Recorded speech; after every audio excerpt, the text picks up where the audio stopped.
Meanwhile, Dosset and Glotera are celebrating and drinking wine together. Dosset tells her to think of all the changes coming their way. They, along with their people, have been chosen to lead this continent into a new era alongside him. She asks if he was truly that powerful. He tells her that he has faced many terrible mana beasts back in the day, when it was just him and his war axe, Full Cleave. Those encounters have led him to linger at the gates of death countless times, but nothing ever made him as fearful as he did when he made himself known to him for the first time. He looks at his wife and says that he chose them when he didn't need them to achieve his goals. He raises the glass of wine and says that Blaine and Alduin like to joke about how the kings of this continent lack power and potential compared to their people. But he was once more powerful than them, so he spanked her and told her to get him a refill. Glotera starts pouring wine into his glass, and Dosset starts drinking again and thinks that his mana core became permanently damaged just because some peasant mage managed to land a strike on his core just because he caught him in bed with his wife. He thinks that torture and execution were enough for what he did. Glotera grabs his face and says that he knows their people admire him. He says they obey him the most. If it weren't for the 2 lances in his possession, they'd be throwing a riot to get him off the throne. She tells him that they will kill everyone who tries to do that because he has the power, the lances, and now him by his side. Dosset starts laughing and says she is right. She gets on top of him and starts kissing him. Suddenly, someone destroys the door, and Dosset asks who dares to barge in like that. A man with silver hair and an eye on his forehead enters the room and says greetings, Graysunders. He is holding a guard by the neck, and he has a hole in his chest. Dosset starts yelling. He asks if he knows who he is. A strong energy starts emitting from the eye on his forehead. He says that they both are an infestation that he has been instructed to remove. There's a strong blast. Lance Alfred arrives at the scene and blocks the attack. He apologizes to the king and queen, saying that the intruder will not be leaving. The man with silver hair says that needless bloodshed is not his desire. He only comes for the Graysunders' heads. Alfred says that he will not be getting them and will attack them. Alfred punches the ground and says Magma Knights. The knights appear around him and start attacking him. He moves his hand and easily destroys them. Alfred says bestow upon him hell armor, and Alfred gets his entire body covered in magma armor. Alfred rushes to punch the man with silver hair, but the attack doesn't reach him. He pushes Alfred away with a strong force. Alfred hits the pillar and falls to the ground. The man tells Alfred that he has impressive skills for a lesser being. He tells Alfred that his power may prove useful for the future of this continent and instantly moves near Alfred. He points his finger at Alfred's head and blasts him away with a powerful strike. He turns his attention to Graysunders and says he apologizes for making them wait. At the same time, another lance appears from behind and attacks him, but he dodges the attacks. The lance says Micah is sorry for being late. Dosset tells Micah that he was almost killed. Micah rushes to attack him again, but he dodges and asks if that is her limit. He uses his finger blast again and sends her flying. Dosset is bowing down and Glotera tells him that once her husband become the new right hand of Agrona of Ritra, an almighty deity. Dosset grabs his wife's head and makes her bow in front of him. The man with white hair says there are no deities in this world, only asuras. Dosset starts begging and says, please have mercy on them. He will do anything. The man with white hair says that Agrona failed to choose his pawns with proper caution. Dosset says he never met him. He called out to him, threatening his wife and people.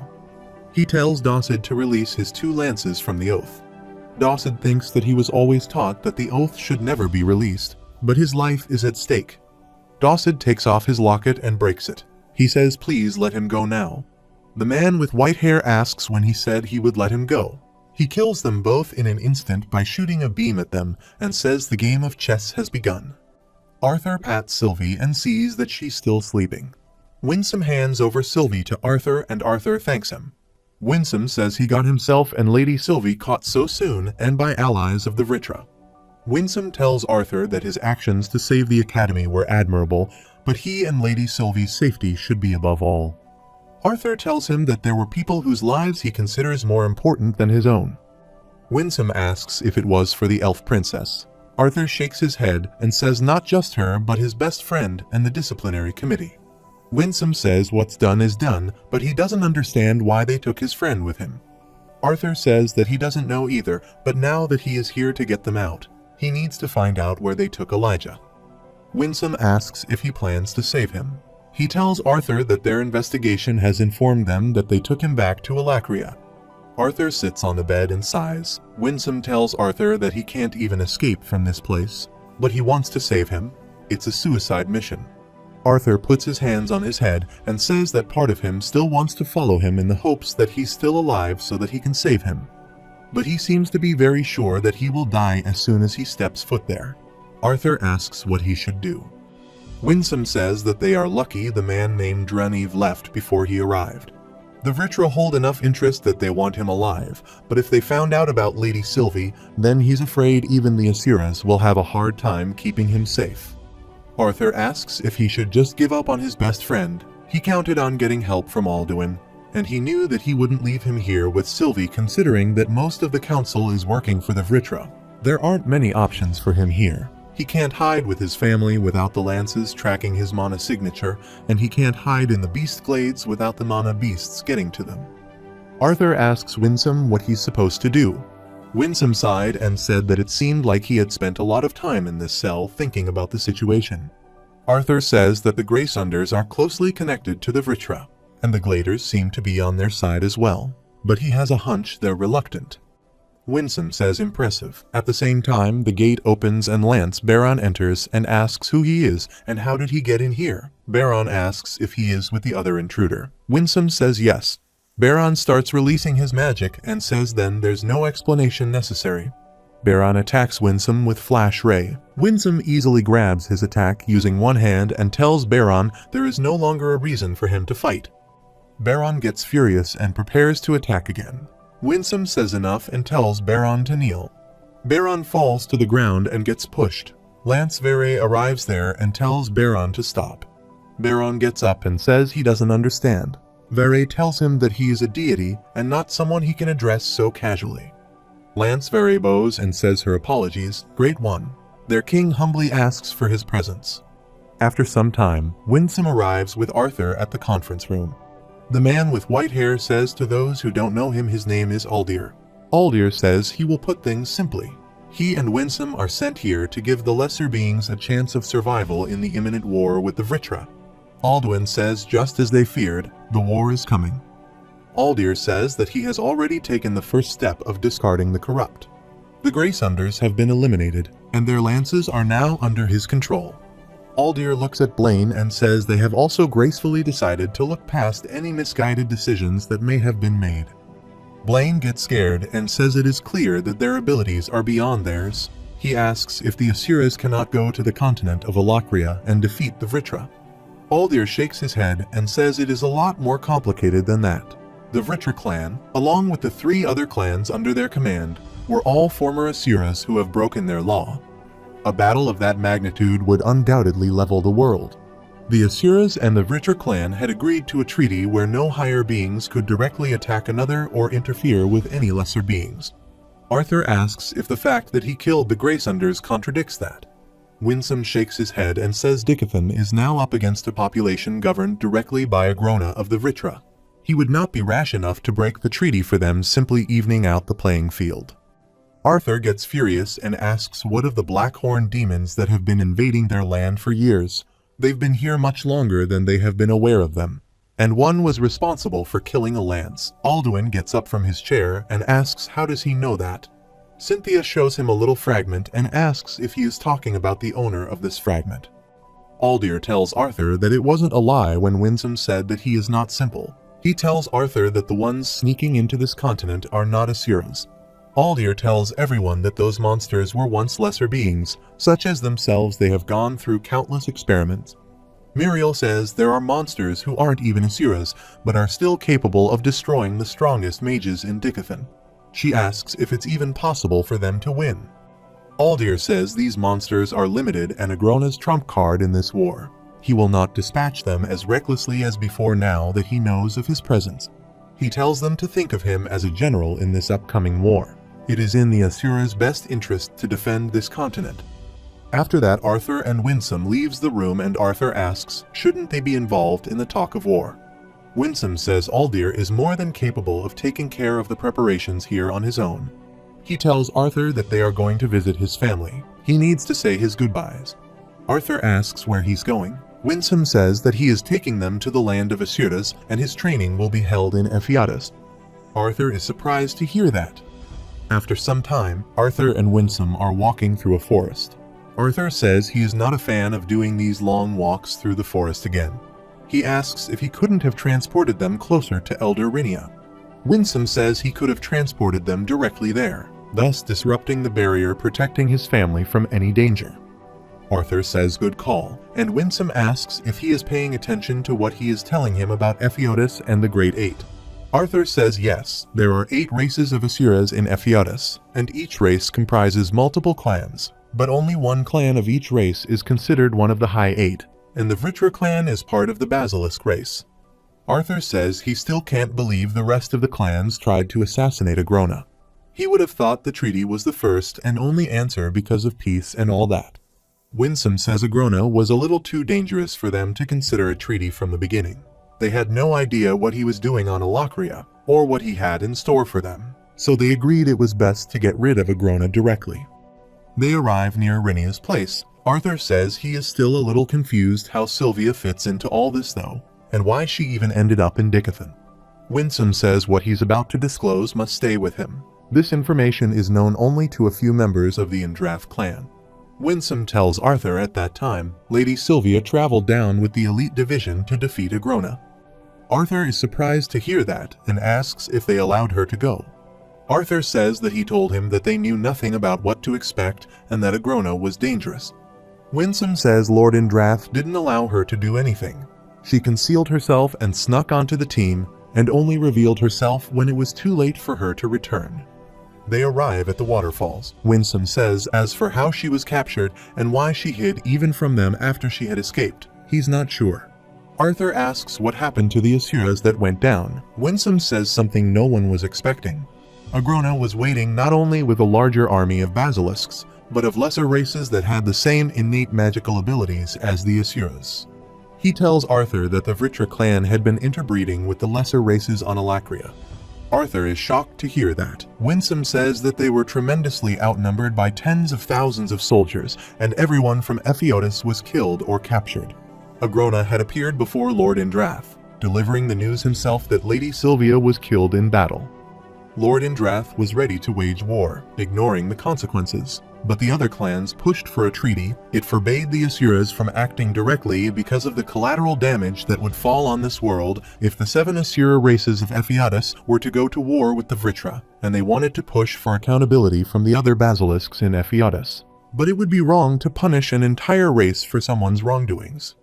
Arthur says that is horrible. Arthur thinks that the other clans of Ephiatus probably could have done the same as the Vritra, create powerful soldiers from interbreeding. But their morals and their pride probably stopped them. If Agrona had really spent all those years on Alakria, then the numbers of Vritra must have grown substantially, let alone the power imbalance between Alakria and Dicathan. Arthur says so the 6 ancient artifacts you gave to the people of Dicathan. Winsome says they were handed down to the people of Dicathan in order to create a more even battlefield. Arthur says so this is where he comes in. He's a chess piece on the side of the Asura clans in this war. Winsome says it'll be easier for the both of them if he just see it as trying to protect his friends and family. Winsome asks Arthur if he has considered how he's going to break the news to his parents. Arthur nods in approval.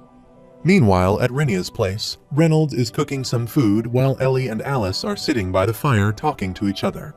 Reynolds hands Alice some dishes. Arthur says it smells good. He asks if there's enough for him. Everyone starts running towards Arthur. They hug Arthur. Ellie asks Sylvie how she is.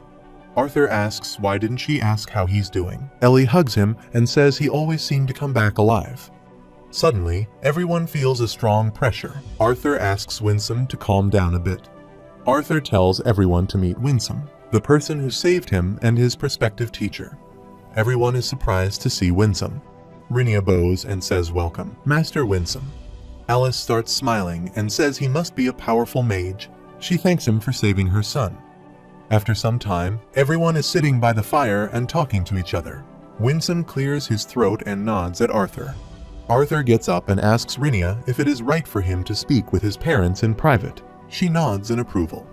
Arthur goes inside the house with his parents, and Alice tells Arthur that he is worrying about them.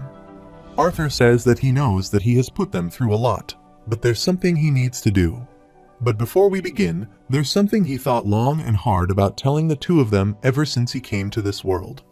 Alice asks if he remembers when he was born, and Arthur says kind of. He tells her that he remembers better than anyone else the moment he was born. At that time, he was transported reborn. Arthur says that something happened, and he was taken from his world and brought into this one. Reynolds tells Arthur to wait a minute, he's going to have to back up. Alice gets down on her knees and grabs Arthur's face. She asks what he's talking about. She asks if that teacher told him all of this. Arthur grabs her arms and says no one knows about this. He doesn't know the correct term for this phenomenon either. He has thought about this for a while, but his best guess is that it's something akin to reincarnation. Alice asks if something happened after they took him away. Reynolds tells her to let the boy speak. Arthur described the world that he came from, at least the part he could remember, the role that he played there, and the relationships that he had with an excruciating amount of detail, so they would understand he wasn't making this up. Throughout it all, his parents stayed silent for the most part. His father would ask questions here and there, but his face remained expressionless. His mother, however, was obviously shaken up, her face pale. The trembling of her hands increased as his story progressed. He couldn't tell how much time had passed, but it seemed like he had been talking for several hours. Reynolds says so, as well as his talent in magic and his fighting. Arthur says yes, the Kai system in his old world worked similarly to certain aspects of mana in this world. Alice starts crying and laughing at the same time. She asks if this is a joke, and she bumps her elbow with Reynolds and says he got them there. She asks Arthur if this is a cruel joke. Alice tells Arthur that he can't be some former king who died and was transported into the mind of her unborn child. Arthur looks down and says he doesn't know what happened, but he's not lying. Alive grabs her head in disbelief and says this is not happening. She grabs Reynolds and says that their son is sick.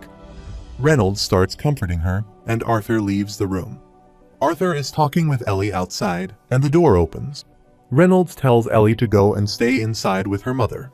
Ellie hugs Arthur and says she will not ask if he has to go away again. She will just always come back. Reynolds and Arthur start walking away from the house. He tells Arthur that his mother is sleeping right now. Arthur asks if she is all right. Reynolds says that she is in shock right now. Arthur asks if he believes him. Reynolds says that he has no reason to lie to them about this, and it all makes sense now. The early awakening, his brilliance as a fighter and a mage. Arthur asks if he is okay. Reynolds starts shouting at Arthur and says, of course, he is not okay. This is not easy news to swallow. With all of the memories they had as a family in the past, he asks if the way he acted was all fake and how he's supposed to act around him now. Reynolds says he was older than him, and yet he is here now as his 13-year-old son. He shouts that his mother nursed him as an infant. She mothered a middle-aged man, thinking he was her own son. Reynolds punches the wall and destroys it. Blood starts dripping from his hand, and he asks if he is truly his son or if he took over the unborn baby that would have been their son. Arthur says maybe he did replace the baby that could have been their son, but he doesn't know how this process that brought him here works. He didn't want to keep hiding this from them, but now he's questioning whether he made the right choice. Arthur says he wanted to tell them before he left. Reynolds asks if he is leaving. Arthur says he thinks that under the current circumstances, it'll be good to spend some time apart. Reynolds asks how long he will be gone, and Arthur says for a few years. Arthur walks past him and says that he never had any memories of family in his own world. Growing up in an environment where no one truly loved him made him an unrivaled fighter but a crappy person. But ever since coming to this world, the two of them, and later Ellie, taught him something he had never known. He may not be the strongest fighter or mage in this world, but he's a hell of a better person now than he ever would have been in his previous life. Arthur has tears in his eyes and says that he is sorry for the hurt he caused and thanks Reynolds for making him a better man. Reynolds starts crying. Tears start falling from Arthur's face and he thanks Reynolds for loving him. Arthur leaves and he returns to Winsome. Winsome gets up and asks if he is done. Arthur picks up Sylvie and says they should leave. Rinia asks if he is not going to say goodbye to his family. Arthur says there is no need. He bows and thanks her for taking care of his family. Arthur is about to leave, but Rinia stops him and says that his expression is frightening. It is unbefitting of someone as kind-hearted as him. She can only begin to understand the gravity of the upcoming battles that lay ahead of him, but do not fall back to his old ways. Arthur is surprised to hear that. She tells Arthur that the deeper he goes into that pit, the harder it will be to return. Winsome puts a drop of his blood on something on the ground, and light starts coming out. Arthur asks if there is something wrong with his expression. Winsome replies that his expression reminded him of the Pantheon Asuras of Ephiodus, a race of fine warriors who have learned to close off their emotions in order to fight with the most efficiency. Winsome tells Arthur that he needs his full concentration once they are in Ephiodus. Arthur says that he is ready as they move toward the portal. Reynolds hated himself for what happened. A part of him wished he had told Arthur that it was okay, that he was still family. But a bigger part of him, the part that he hated, wished he would have just never told them. He had known since early on in Arthur's life that he was different. Maybe it was so hard for him to accept it because it went against his own pride. His own selfish pride that maybe, just maybe, he had raised a genius that only came once in a millennium. The signs were always there. His strange behavior from an early age, his unexplainable prowess as a swordsman, and his talent as a mage. Reynolds comes back and sits next to Rinia. She tells him that he left. Reynolds says that he figured. Rinia says that she was afraid of the day he would tell them. Reynolds is surprised to hear that and asks if she knows. Rinia says that she sees many things, but only for that boy does she have to grind her old head to try and piece together what's in store for him. Reynolds says he is hardly a boy. Rinia says he's still a child to her. She looks up and says she always thought it was funny. The preconceptions that people have about age and intelligence, the older someone is, the more wisdom he or she should possess, and the more intelligent someone is, the more logical he or she should be. Pair those two traits up, and the intelligent senior should be some cold, calculating shrew.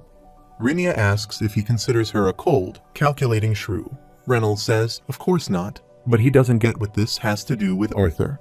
Rinia asks if he wasn't wishing that Arthur would have kept his mouth shut so that he would feel better being ignorant.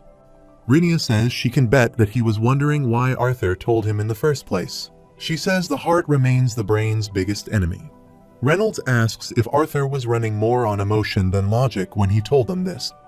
Rinia replies she doesn't know what he is thinking, but she knows this. She has known the boy since he was a mere toddler in this world, and he's come a long way since then. She gets up and says perhaps this was the large step he had to take to fully break out of that cold shell he once found safety and comfort in. Rinia gives something to Reynolds and says hold on to this for her so that she can prepare some food for his wife. Arthur's master told her it was a gift for the Lewin family. Reynolds gets surprised to see a bear wrapped in a towel. Ellie comes from behind and says it is cute. She asks if they can keep it. Reynolds gets startled by her. He tells Ellie that she scared him. Ellie looks into Bear's eyes, and their eyes shine bright. Reynolds thinks, well, there goes his dreams of having a mighty mana beast to ride into battle, but it is better for his precious daughter to have a bond to protect her. Ellie picks up the bear and says she'll name him Boo because the black spots make him look like he's always mad. Ellie tells her father that Mama is awake. Reynolds goes straight to his wife. Alice asks how long she has been asleep, and he replies for a few hours. Alice asks if Arthur is gone. He says yes. Alice says that she is a horrible person. Reynolds embraces her and says that she is not. She starts crying and says that she called Arthur sick. Reynolds says that is normal. He wouldn't trust anyone who could easily accept what Arthur had told them. Alice asks if she's a terrible person for doubting whether Arthur is their son. Reynolds thinks that he called himself terrible for the exact same thing. Alice was the one who went through the pain of pregnancy for 9 months before enduring the agony of labor. She nursed him, fed him, took care of him when he was sick, and taught him the ways of this world. Now, everything she knew about the child turned out to be a lie. He needed to be the strong one. Alice apologizes to her husband. He hugs her and says she did nothing to feel sorry for. They just need some time to sort out their feelings. Alice asks how long he will be gone, and Reynolds replies that he will be gone for a few years. Alice says that she wonders what their son would have been like if Arthur hadn't taken over. Reynolds hugs her tightly and says, "Please don't say that." They both start crying.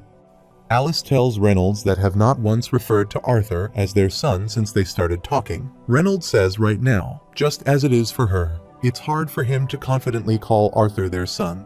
Hopefully, that'll change the next time they see him, but it doesn't change the fact that they have considered him family for over 13 years now.